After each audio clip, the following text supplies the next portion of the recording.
Corporations, boards, authorities, గ్రంథాలయ సంస్థ, market committees వీళ్ళకి వితౌట్ ఎనీ ఎగ్జామ్ వాళ్ళకి డైరెక్ట్ రిక్రూట్మెంట్ కింద 2% ఉద్యోగాలు ఇస్తూ ఇచ్చినటువంటి జీవో ఇది. పిసార్ ఒకసారి గ్రామ సచివాలయాలకు సంబంధించిన డాక్యుమెంట్ ఒకటి ప్లే చేయండి. ఇదే 74 ప్రకారం, ఇదే 74 జీవో నెంబర్ 74 ప్రకారం వితౌట్ ఎగ్జామ్ విలేజ్కి సంబంధించి ఇది ఏదైతే వీళ్ళకి తీసుకున్నటువంటి పోస్టులు ఉన్నాయో గతంలో గ్రామ సచివాలయ ఉద్యోగులకు సంబంధించి వాళ్ళకి సంబంధించి 2% స్పోర్ట్స్ కోటా కింద వాళ్ళకి ఉద్యోగాలు ఇచ్చినటువంటి పరిస్థితి ఉంది.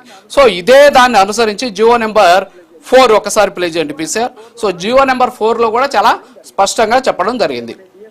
ఏమని డిఎస్సికి సంబంధించి 3% పెంచాము డైరెక్ట్ రిక్రూట్మెంట్ అని చెప్పేసి. సో ఇది 2012 నుంచి వస్తుంది. వైఎస్ఆర్ కాంగ్రెస్ పార్టీ హయాంలో కూడా డైరెక్ట్ రిక్రూట్మెంట్ చేసినటువంటి పరిస్థితి. ఇప్పుడు కూడా ఇలా చేశారు, అర్హతలను బట్టి చేశారు. సో ఇక్కడ స్పష్టంగా ఉన్నటువంటి పరిస్థితి. కానీ మీరేమంటున్నారు అంటే డైరెక్ట్ చేయాల్సినటువంటి అవసరం ఏంటి అంటున్నారు. మరి జీవోలు ఉన్నాయి కళ్ళ ముందు, ఏమంటారు సార్?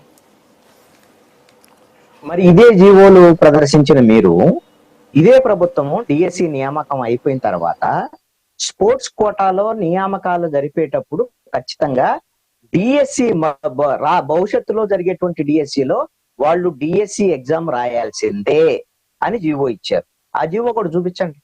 ఎందుకు ఇచ్చారు జీవో? మరి ఎగ్జామ్ అయిపోయిన తర్వాత ఎందుకు ఇచ్చారు? ఒకవేళ 2012లో కాంగ్రెస్ ప్రభుత్వం తప్పు చేసింది, మరి మీరు తప్పులు ఎందుకు కంటిన్యూ చేయాలి? తప్పని మీరే చెప్తున్నారు. ఈ ప్రభుత్వం కూటమి ప్రభుత్వమే తప్పని చెప్పి ఆ జీవోని రద్దు చేసింది.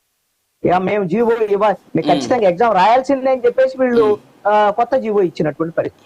దాని ప్రకారంగా మరి వీళ్ళు చేసిన తప్పు అని అర్థమవుతుంది కదా. అవును సార్, డిఎస్సిలో కరెక్టే సార్. డిఎస్సిలో 421 ఉద్యోగాల భర్తీకి స్పోర్ట్స్ కోటాలో 3% ఇస్తే భర్తీ అయింది. అర్హులైనటువంటి అభ్యర్థులు 382 మందే ఉన్నారు అక్కడ. మరి ఇంకా పోస్టులు మిగిలిపోయినాయి. నెక్స్ట్ డిఎస్సిలో కూడా ఇదే కోటా పెడితే మిగిలిపోతాయి పోస్టులు. దీనివల్ల భర్తీ చేసేటటువంటి అవకాశం లేదు. అందుకని డిఎస్సికి సంబంధించి ఖచ్చితంగా ఎగ్జామ్ రాయాలని చెప్పేసి చెప్పారు. దాంట్లో తప్పే ఉంది. ఇప్పుడు భర్తీ కావటానికి కాకపోవడానికి ఎగ్జామ్ రాయడానికి ఏమైనా సంబంధం ఉందా? ఓడుగుండు కానీ మోకాలకి సార్ స్పోర్ట్స్ కోటాలు కాదు, డిఎస్సి స్పోర్ట్స్ కాదు. ఇక్కడ ఒకటి మీరు ఖచ్చితమైనటువంటి సమాచారం చూపించేటప్పుడు జీవో ఏదైతే 2012లో జీవో ఉన్నటువంటి దాన్ని పాటించినటువంటి వీళ్ళు ఈ విధమైనటువంటి దాన్ని భవిష్యత్తులో కూడా కొనసాగిస్తామని ఎందుకు చెప్పలేదు? ఎందుకు భవిష్యత్తులో అదే చెప్తున్నా సార్. డిఎస్సిలో పోస్టులు మిగిలిపోయినాయి. ఇప్పుడు డిఎస్సి కోటాకు అలాగే పెడితే ఇప్పుడు 37 పోస్టులు ఖాళీగా ఉన్నాయి సార్.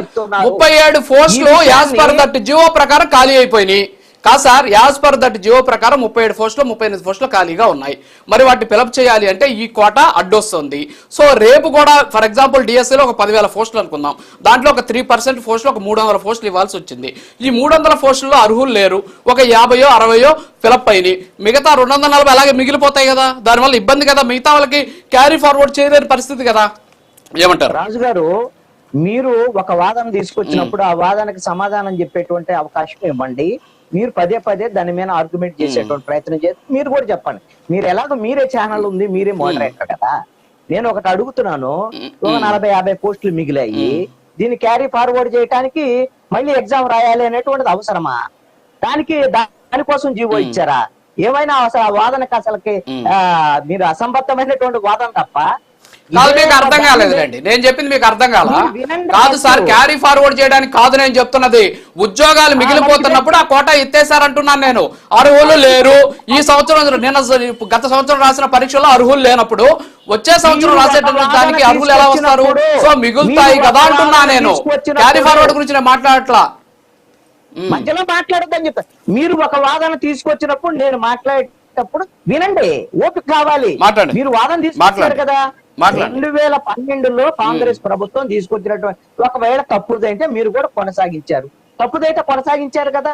రైట్ అనేటువంటి దాని మీద ఎందుకు ఇది అసలు ఈ వాదన సమస్య ఇది తప్పు అని ఎందుకు వచ్చింది అంటే ఇదే కూటమి ప్రభుత్వం డిఎస్సికి సంబంధించినటువంటి ఎగ్జామ్ అయిపోయి